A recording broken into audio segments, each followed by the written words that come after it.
کہ ایمانداروں کے تم سب سے زیادہ سخت دشمن یہود کو اور مشرکین کو پاؤ گے۔ اس کی وجہ ہے نا، یہود جو تھے جیسے میں نے کہا ان کی ساورنٹی تھی، غلبہ تھا، اقتدار تھا۔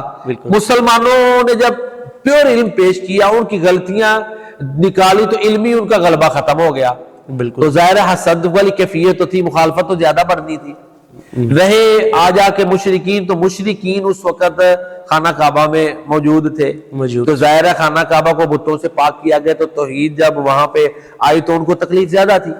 تو اس حوالے سے بھی جو ہے نا یہ دونوں زیادہ مخالفت میں رہے۔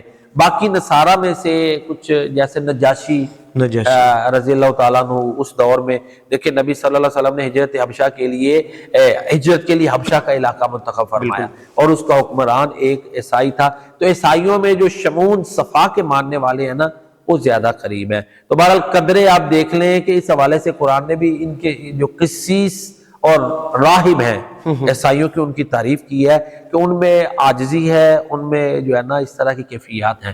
تو بہرحال یہود و ہنود کے بارے میں تو یہی ہے کہ زیادہ خدشات ہیں۔